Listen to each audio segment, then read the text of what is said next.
அடுத்த 2 மாதத்திற்குள் நரேந்திர மோடியின் ஆட்சி கவிரப் போகிறது. எழுதி வைத்துக் கொள்ளுங்கள்.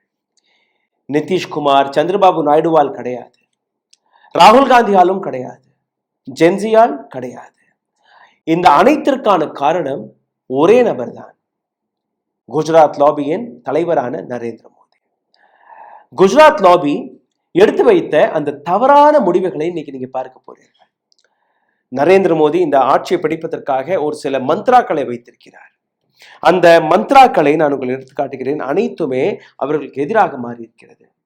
கம்யூனல் போலரைசேஷன் இவருடைய முதல் ஆயுதம். 2வது, பப்ளிக்குடைய மக்களுடைய அந்த பிரச்சனைகளை கண்டுகொள்ளக்கூடாது. மக்களுடைய பிரச்சனை எதுவாக இருந்தாலும் அதை கண்டுகொள்ளாமல் இருக்க வேண்டும். இதுதான் அவருடைய 2வது ஆயுதம். 3வது, chronic capitalism. A1 A2 Adani Ambani போன்ற நபர்களுக்கு ஒட்டுமொத்த வளங்களை, ஒட்டுமொத்த ப்ராஜெக்ட்ஸ்களையே சுரண்டி கொடுத்து விடுங்கள். சட்டத்தை மாற்றி அந்த ப்ராஜெக்ட்ஸ்களை தூக்கி கொடுத்து விடுங்கள். அங்கிருந்து வரக்கூடிய வருமானம் அதை வைத்து ஆட்சியை பிடித்து விடலாம். நரேந்திர மோடி எடுத்த இன்னொரு பிரச்சனை இன்ஸ்டிடியூஷனல் எரோஷன்.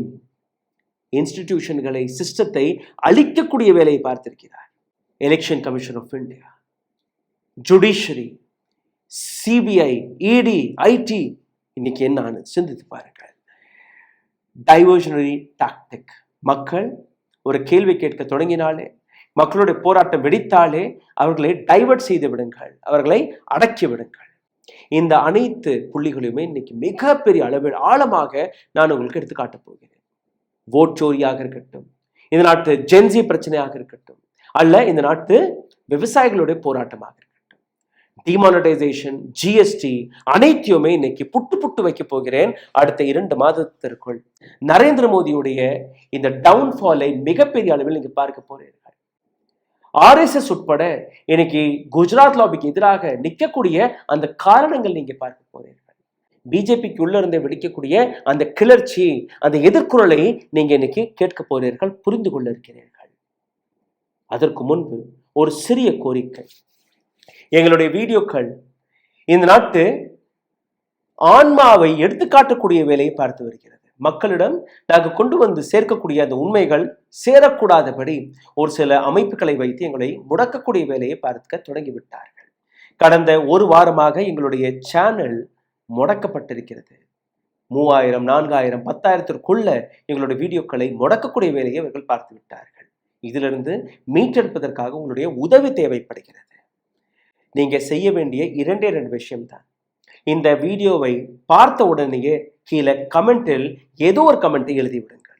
ஹாய், ஹலோ, இந்த வீடியோ பிடித்திருக்கிறது, பிடிக்கவில்லை, எது வேணாலும் எழுதி விடுங்கள். 2வது, லைக் பட்டனை மறக்காமல் தட்டி விடுங்கள். இந்த 2 விஷயத்தை செய்தாலே போதும், எங்களுடைய சேனலை, இந்த வீடியோவை ஏராளமான நபர்களும் கொண்டு போய் சேர்க்கலாம், இந்த உண்மையை கொண்டு போய் சேர்க்கலாம். ஏன்னா கோதி மீடியா இந்த வேலைகளை பார்க்காது. சரி, நரேந்திர மோடியின் தவறு நம்பர் 1 ஒவ்வொன்றாக பார்க்கலாம். Fostering communal polarisation, divide rule. ஆங்கிலேயர்கள் இருந்தார்கள் இல்லையா, டிவைட் அண்ட் ரூல், அதே தான் இவர்களும். ஏன்னா RSS ஆங்கிலேயர்களுடைய கைக்கூலியாக தானே வேலை பார்த்தது. RSS அந்த பக்கம் முஸ்லிம் லீக். RSS உடைய அந்த ஃபண்டர் யாருன்னு போய் நீங்க கூகுளில் சர்ச் செய்து பாருங்க. வாடியாஸ், பாம்பே டையிங், கோட் சூட் எல்லாம் தயாரிப்பாரு, அதே கம்பெனி தான். வாடியாஸ் were Muslims and they were the funders, the core funders of RSS and BJP. வெளிப்படையாக இவர்கள் முஸ்லிம்களை திட்டுவார்கள், ஆனால் இவர்களுக்கு எங்கிருந்து பணம் வந்தது என்கிற விஷயத்தை இவர்கள் எப்பவுமே பேச மாட்டார்கள். காரணம், ஆங்கிலேயர்கிட்ட போய் மன்னிப்பு கேட்டது இவர்கள் தான். இது போன்ற ஆர்கனைசேஷனுக்காக பணம் திரட்டியது இவர்கள் தான். இப்போ இந்த விஷயத்தை நீங்க பார்த்தீர்கள்னா, ஹிந்து முஸ்லிம் என்கிற பிரிவினவாதத்தை பரப்பி தன்னுடைய ஆட்சியை பிடிக்கக்கூடிய வேலையை பிஜேபி பார்த்தது. அதை ஒரு மிகப்பெரிய அளவில் அதே போலரைசேஷனை கையில் எடுத்தது குஜராத் லாபி. அதற்கான ஹீரோ அமித்ஷா அண்ட் மோடி. இந்த 2 நபர்கள் எந்த அளவில் இந்த நாட்டில் இந்த போலரைசேஷனை விதைத்திருக்கிறார் நீங்க பார்க்க வேண்டும். CA NRC 2019ஆம் ஆண்டு. அதே வருடத்தில் ஆர்டிகல் 370 ஜம்மு காஷ்மீர். இந்த நாட்டில் இருக்கக்கூடிய இஸ்லாமியர்கள் எந்த அளவில் தாக்கப்பட்டார்கள், எந்த அளவில் இந்த நாட்டு இஸ்லாமியர்களுக்கு எதிராக ஒரு ஹேட் மொமெண்டம் தொடங்கியது, இஸ்லாமோபிக் நரேஷன் எந்த அளவில் செட் செய்யப்பட்டது, அனைத்தையும் நீங்க பார்த்து வந்தீர்கள். கேரளாவின் சீஃப் மினிஸ்டர் இதே நரேந்திர மோடிக்கு எதிராக ஒரு ஸ்டேட்மெண்ட்டை கொடுத்திருந்தார். Communal polarisation is a tool of Narendra Modi's winning. 2024 ஆண்டு நரேந்திர மோடியுடைய அந்த மேடை பேச்சுக்களை போய் கேளுங்கள். லோக்சபா எலெக்ஷன் போது மட்டன், மஸ்ஜித், மங்கள் சூத்ர இதெல்லாம் கூறி மக்களை மீண்டும் ஒரு முறை ஏமாற்றக்கூடிய வேலையை அவர் பார்த்திருந்தார். Armed confined location event data production ACLC உடைய டாக்குமெண்ட்டை நீங்க பார்த்தீர்கள்னா, the surge in religion violence ahead of election, தேர்தல் வருவதற்கு முன்பே நீங்க பார்த்தீர்கள்னா அப்படியே ஹிந்து முஸ்லிம் என்கிற கலவரத்தை தூண்டி விடுவார்கள். இப்போ நீங்க பார்த்தீர்கள் அந்த நம்பர் ஆஃப் கேசஸ் அதிகரிக்கும். இப்படித்தான் இவர்கள் பிஜேபியுடைய அந்த ஹிந்து நேஷனலிசம், ஹிந்து ராஷ்டிரா என்கிற அந்த வார்த்தையை வைத்து இவர்கள் இந்த நாட்டில் 200 மில்லியன் இஸ்லாமியர்களுக்கு எதிராக போர்க்குடியை தூக்கி ஒரு போலியான நாடகத்தை ஆடி ஆட்சியை தக்க வைத்திருக்கிறார்கள். இது முதல் பிரச்சனை. ரெண்டாவது, இக்னோரிங் த பீப்புள் பிளைட், மக்களுடைய பிரச்சனைகள். வேலை தேவை, கண்டுகொள்ள மாட்டோம். கலவரம் வெடிச்சிருச்சு, கண்டுகொள்ள மாட்டோம். ரேப் நடந்துருச்சு, கண்டுகொள்ளவே மாட்டோம். விலைவாசி உயர்ந்துருச்சு, கண்டுகொள்ள மாட்டோம். எல்பிஜி சிலிண்டர் 400 இருந்து 1200 ரூபாய் ஆயிருச்சு, கண்டுகொள்ளவே மாட்டோம். பெட்ரோல் டீசலின் விலை 100 ரூபாய் தாண்டிருச்சு sir. No, this is not our problem. இதுதான் அரசாங்கத்துடைய ஆட்டிடியூட். கும்பமேளாவில் மக்களை நீங்க அழைத்தீர்கள், அதே கும்பமேளாவில் அந்த விவிஐபிக்களுக்காக கிடைத்த அந்த தனி வழியெல்லாம் நீங்க பார்த்தீர்கள் இல்லையா? அதுதான் பிஜேபி. அதுதான் அவர்களுக்காக, அதாவது தனக்காக ஒரு வழி, தனக்காக நோகாமல் போகக்கூடிய ஒரு வழி. மக்கள் எக்கேடு கெட்டு போனால் என்ன, நசுங்கி செத்தால் என்ன, எங்களுக்கு கவலை அல்ல. This is what BJP second mistake. இதே இடத்துல நீங்க பார்த்தீர்கள்னா ஆன்டி நேஷனல் என்கிற மக்கள் அரசாங்கத்தை பார்த்து கேள்வி கேட்டாலே போதும், இந்த குண்டர்களை வைத்து, பிஜேபியின் ஐடி செல்லை வைத்து, கோதி மீடியாவை வைத்து அவர்களை ஆன்டி நேஷனல் என்று பட்டம் சுமத்தும். கோவிட் காலகட்டத்தில் இஸ்லாமியர்களை கோவிட் ஜிஹாத் என்றெல்லாம் கூறினார்கள். கொரோனா ஜிஹாத் இஸ்லாமியர்கள் பரப்புகிறார்களா? அப்பாவி இஸ்லாமியர்களை சிறையில் கூட அடைத்தார்கள். இது எல்லாமே ஆட்சியை தக்க வைப்பதற்காக இவர்கள் எடுத்து வைத்த அந்த ஆயுதங்கள். விவசாயிகள் 2024-25 ஆண்டு ஒரு லீகல் பேட்டிலில் இறங்கினார்கள். எங்களுக்கு எம்எஸ்பியை கொண்டு வாருங்கள், மினிமம் சப்போர்ட் பிரைஸ்.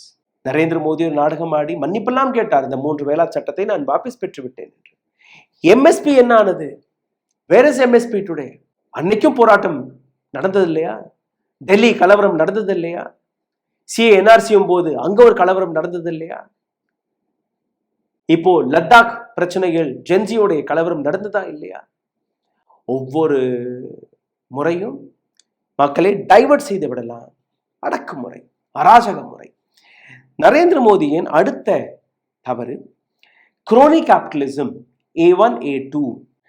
அவர்களுக்கு 2014 ஆண்டிலிருந்து ஏர்போர்ட், போர்ட், ரீனியூவபிள் எனர்ஜி செக்டர், 1 ரூபாய்க்கு நிலம், கேட்டதெல்லாம் அடானிக்கு, கேட்டது எல்லாம் கேட்காததும் கொடுத்து வருகிறார்கள். அதாவது அடானியை தாண்டி இந்த நாட்டில் வேற யாருக்குமே ப்ராஜெக்ட் கிடைக்காதபடி இவர்கள் எடுத்து வைத்த விஷயம். ஹிண்டன்பர்க் ரிப்போர்ட் வெளியில் வந்தது 2023 ஆண்டு. இதுவரை அடானியை ப்ரொடெக்ட் செய்யக்கூடிய வேலையை மோடி அரசாங்கம் பார்த்து வருகிறது. பார்லிமெண்டில் அடானி என்கிற பெயர் வந்தாலே போதும் ஒட்டுமொத்த பிஜேபியில் இருக்கக்கூடிய நபர்கள் ஒரே கூச்சல் போடக்கூடிய வார்த்தைகளும் நீங்க கேட்டிருப்பீர்கள்.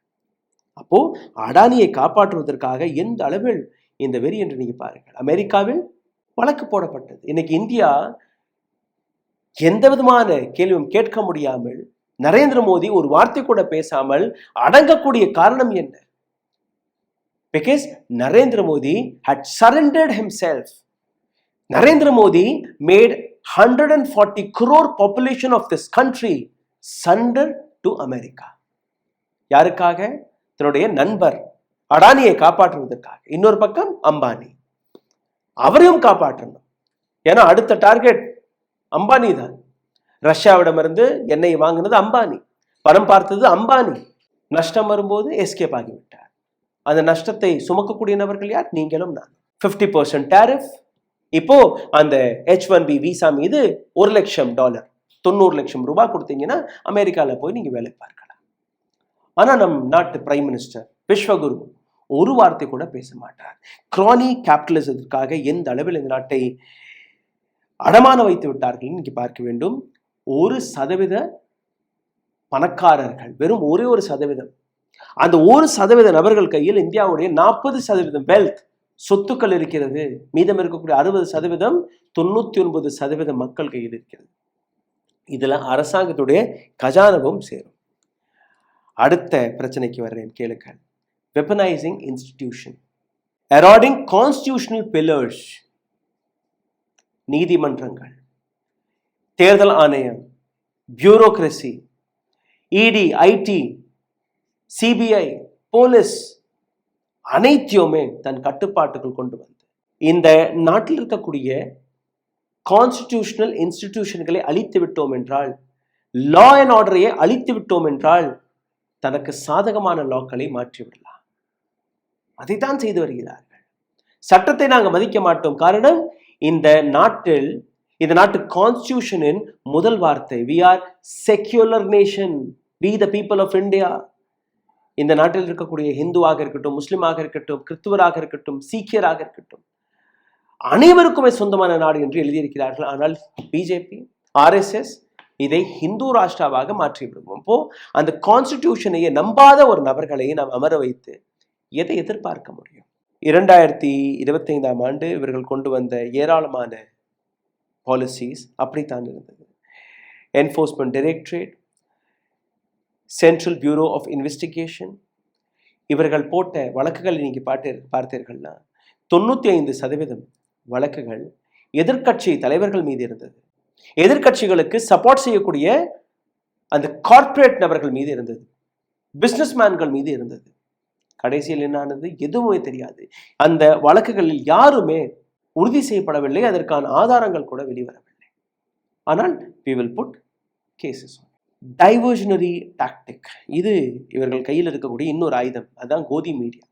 4வது பில்லர் ஜுடிஷியரி அட்மினிஸ்ட்ரேஷனுக்கு மேல 4வது பில்லர் மீடியா. 159வது இடத்தில் 2023ஆம் ஆண்டு இந்த இடத்தில் நீங்க பார்த்தீர்கள்னா 161வது இடத்திற்கு மாறிவிட்டது, சரிந்து விட்டது. உலக நாடுகளில் 180 நாடுகளில் இந்தியாவுடைய எண்ணிக்கை 161. கோதி மீடியா அரசாங்கத்துடைய நெரேட்டிவை செட் செய்யக்கூடிய நபர்கள். நேபாளில் இதே போன்ற கோதி மீடியா ஆஃபீஸை கொளுத்தினார்கள், ஞாபகத்தில் இருக்கா? ஜென்சியை பார்த்து நீங்க பயப்படுகிறீர்கள். காரணம், ஜென்சி உண்மைக்காக போராடுகிறார்கள். ஜென்சி உங்களுடைய திருட்டுக்களை எதிர்க்கிறார்கள். அதுவும் வயலன்ஸா, ஹிம்சாவை கையில் எடுக்க தொடங்கிவிட்டார்கள். அதனால் உங்களுக்கு அந்த பதற்றம். அதனால் அவர்களை டிஃபேம் செய்யுங்கள். அது உங்களால் செய்ய முடியாது. கோதி மீடியா ஒவ்வொரு நாளும் நீங்க பார்த்தீர்கள்னா மிஸ் இன்ஃபர்மேஷனை கொடுத்து வருகிறது. இன்ஃபர்மேஷனை தவறான முறையில் ட்விஸ்ட் செய்து உங்களிடம் கொண்டு வரக்கூடிய வேலை பார்க்கிறார்கள். ஸ்கிரிப்டட், சித்தரிக்கப்பட்ட செய்திகளை, சித்தரிக்கப்பட்ட பொய்களை கட்டுக்கட்டாக கொண்டு வந்து சேர்க்கக்கூடிய வேலையை பார்க்கிறார்கள். இதற்காக வேலை வாய்ப்பு கிடைக்கவில்லை என்று ஒரு வார்த்தை, ஒரு டிபேட் ஷோவை கூட நீங்க பார்த்திருக்க முடியாது. எதற்காக இளைஞர்கள் அவர்கள் கேட்கக்கூடிய பேப்பர் லீக்கான அந்த கேள்வி, அதுல என்ன தவறு இருக்கிறது என்று ஒரு டிபேட்டை கூட உங்களால் பார்க்க முடியாது. இந்த நாட்டு விலைவாசி எதற்காக உயர்ந்திருக்கிறது என்கிற ஒரு டிபேட்டை எடுத்து காட்டுங்கள், உங்களால் பார்க்க முடியாது. அவர்கள் செய்ய வேண்டிய வேலை நரேந்திர மோடியை தூக்கி சுமப்பது மட்டும்தான். ஓட் சோரி என்கிற விவகாரமும் இப்போ வெளிவந்தது. ஓட் சோரி என்கிற விவகாரம் தெளிவாக ஆதாரபூர்வமாக 2 பிரஸ் மீட்டை வைத்து ராகுல் காந்தி கேட்டதற்கு பின்பு அவர் மட்டுமல்ல, ஏராளமான பத்திரிகையாளர்கள், ஏராளமான எக்ஸ்பர்ட்ஸ்கள் வெளிவந்து ஆமாம் இதுல நடந்தது அனைத்துமே சரிதான் என்று கூறிய பின்பு கூட தேர்தல் ஆணையம், இதனோட அரசாங்கம், பிஜேபி டிஃபெண்டிங் மோடில் வந்துவிட்டது. இல்ல நாங்க இதெல்லாம் செய்ய பேஸ்லெஸ் அலிகேஷன் விட்டுருங்க. பீகாரில் 65 லட்சம் நபர்களுடைய வாக்குகளை அளித்திருக்கிறீர்கள். SIR ஓட்டு திருத்தத்திற்கான சட்டம் கிடையாது. ஓட்டு திருத்தத்திற்கான சட்டம் எப்படி? வீட்டுக்கு வீடு போய், டோர் டு டோர் போய், ஏற்கனவே இருந்த அந்த வாக்கு சீட்டை எடுத்து, அந்த பட்டியலை எடுத்து அதை சரிபார்ப்பது, அங்க போய் on the table, door to door you have to go and recheck whether it is right or wrong. இவர்கள் என்ன செய்கிறார்கள்? அந்த பழைய வோட்டர்ஸ் லிஸ்ட்டை தூக்கி போட்டுட்டு இப்போ மக்களை மிரட்டி, நீங்கள் எத்தனாம் தேதிக்குள்ள புதிய ஃபார்மை நிரப்பணும், இந்த ஃபார்மை நிரப்பும் போது இத்தனை சர்டிஃபிகேட்ஸ்களை, இத்தனை ஆதாரங்களை கொடுக்கணும். அந்த ஆதாரங்கள் மக்களிடம் கிடையாது. பாஸ்போர்ட் எல்லாட்டையும் இருக்கா? இந்த வீடியோவை பார்த்துட்டு இருக்கக்கூடிய நபர்கள் எத்தனை பேர்கிட்ட இருக்கு, எத்தனை பேர்கிட்ட இல்லை? பர்த் சர்டிஃபிகேட் எத்தனை பேர்கிட்ட இருக்கு? இது போன்ற விஷயங்கள். அப்போ எந்த விதமான விஷயமாக இருந்தாலும் அதை டைவர்ட் செய்வதற்காக கோதி மீடியாவை, பிஜேபியின் ஐடி செல்லை முன்னிறுத்தி விடுகிறார்கள். ஓட் சோரி என்கிற விஷயத்தை வெளியெடுத்து வைக்கும்போது நீங்க பொய் பேசி வருகிறீர்கள் என்கிற அந்த விஷயத்தை எடுத்து வைக்கிறார்கள். இந்த நாட்டில் இளைஞர்களுடைய பிரச்சனைக்கு வந்து விடலாம். ஜென் ஜி எதை பார்த்து மோடி பயப்படுகிறாரோ, எதை பார்த்து ஒட்டுமொத்த கோதி மீடியா, அரசியல் ஜோக்கர்ஸ்கள் தன்னுடைய பேண்டை ஈரமாக்கி வருகிறார்களோ, நான் இந்த வார்த்தைகளை கூறக்கூடாது, பட் வழி இல்லை. அதே நபர்கள் இந்த ரிசல்ட்டை பாருங்கள். அன்எம்ப்ளாய்மெண்ட் டேட்டா கடந்த 45 வருடங்களில் மிகவும் தரைமட்டத்தில் இருக்கிறது. வேலையே கிடையாது.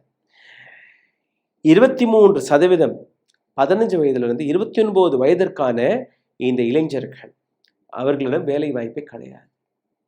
15லிருந்து 29 வயது, அவர்கள் தான் இங்கே ரோட்ல நிற்கிறார்கள். அவர்களுடைய போராட்டங்களை தான் நீங்க பார்க்கிறீர்கள். 8.1% ஓவரால் ரேட் இந்த நாட்டில் வேலை வாய்ப்பு குறைந்திருக்கிறது அர்பன் ஏரியாக்கள். இப்போ அது உயர்ந்து 9.2 உயர்ந்து விட்டது இந்த வருடத்தில். 2 கோடி வேலை வாய்ப்பை கொடுப்பேன் என்று கூறினீர்கள், என்னன்னு தெரியாது. டாக்ஸ் என்கிற வார்த்தையை வைத்து இந்த நாட்டில் இருக்கக்கூடிய 140 கோடி மக்களுடைய வாழ்க்கையையே அழிக்கக்கூடிய வேலையை மோடி அரசாங்கம் பார்த்து. லூட் மெக்கானிசத்தோட இன்னொரு பேர் டிமானிட்டைசேஷன், இன்னொரு பேர் ஜிஎஸ்டி. இந்த ஒட்டுமொத்த விஷயத்தை நீங்க பார்த்தீர்கள்னா, ஜிஎஸ்டி எந்த அளவில் போடப்பட்டது, எந்த அளவில் மக்களை சுரண்டக்கூடிய வேலை பார்த்தீர்கள். இன்னைக்கு நீங்க வீதிக்கு வீதி, கடைக்கு கடை, நிர்மலா சீதாராமன் ஒரு பக்கம், வானதி ஸ்ரீனிவாசன் இன்னொரு பக்கம், யோகி ஆதித்யநாத் இன்னொரு பக்கம், நரேந்திர மோடி ஒரு பக்கம். அதாவது அனைத்து நபர்களுக்குமே ஒரு பொறுப்பு கொடுக்கப்பட்டது. ஜிஎஸ்டி வழியாக 55 லட்சம் கோடி ரூபாயை திருடி இருக்கிறோம், திருப்பி கொடுத்தது 2.5 லட்சம் தான். இது மக்கள் திருப்பி கேட்பதற்கு முன்பு இதை ஒரு கொண்டாட்டமாக கொண்டாடுங்கள், சேமிப்பு கொண்டாட்டமா. இதெல்லாம் எதற்காக நீ செய்கிறீர்கள்? அதற்கான தேவை என்ன? தேவை இருக்கு. மக்களை ஏமாற்றணும், மக்களை திசை திருப்பணும், மக்களை அடக்கணும். அப்படித்தான் இந்த அரசாங்கத்தை ஆள முடியும், ஆட்சியை காப்பாற்ற முடியும். ஜென்சி வழியாக வரக்கூடிய எதிர்ப்பு கடந்த 11 ஆண்டுகளாக நீங்க செய்த அடக்குமுறைக்கான ரிசல்ட் மட்டும்தான். இந்த நாட்டு மக்களை கண்டுகொள்ளாதது மட்டும்தான். தன்னுடைய ராஜ வாழ்க்கைக்காக இந்த நாட்டு அரசாங்கத்தை, இந்த நாட்டு கான்ஸ்டிடியூஷனை, இந்த நாட்டு டெமோக்ரஸியை, இந்த நாட்டு ஜுடிஷியரியை, இந்த நாட்டு கான்ஸ்டிடியூஷன் இன்ஸ்டிடியூஷன்களை அடமான வைப்பதற்கு, இந்த நாட்டில் இருக்கக்கூடிய அரசியல்வாதிகளுடைய மகன்களுக்கு அனைத்துமே, இந்த நாட்டு கார்ப்பரேட் நண்பர்களுக்கு அனைத்துமே, ஏழைகளுக்கு, மக்களுக்கு எதுவுமே கிடையாது. சிந்தித்து பாருங்கள். இந்த வீடியோ உங்களுக்கு பிடித்திருந்தால், எங்களுடைய கருத்துக்கள் உங்களுக்கு பிடித்திருந்தால், எங்களுடைய கேள்விகள் உங்களுக்கு பிடித்திருந்தால், இந்த ரிப்போர்ட் உங்களுக்கு பிடித்திருந்தால், உங்களுடைய கருத்துக்களை கீழே கமெண்ட்ல எழுதி விடுங்கள். இதை தாண்டி நீங்க செய்ய வேண்டிய 2 விஷயங்கள்: கமெண்ட், லைக் அண்ட் ஷேர். இந்த சேனலை சப்போர்ட் செய்ய நினைக்கக்கூடிய நபர்கள் கீழே எழுதியிருக்கக்கூடிய UPI ID வழியாக உங்களுடைய ஆதரவுகளை தெரிவிக்கலாம். நன்றி, வணக்கம். ஊடகம் கார்ப்பரேட் அரசியல்வாதிகளின் கைப்பாவையாக, அடிமைகளாக இருந்தது போதும். இனி சாட்டை எடுத்து சுழற்றும் நேரம் வந்துவிட்டது. ஊடகம் பொதுமக்களாகிய உங்களுக்காக, உங்களாலேயே இயக்கப்பட வேண்டும். ஊடக சுதந்திரத்திற்காக உங்களின் பங்களிப்பை இன்றே அளித்திடுங்கள்.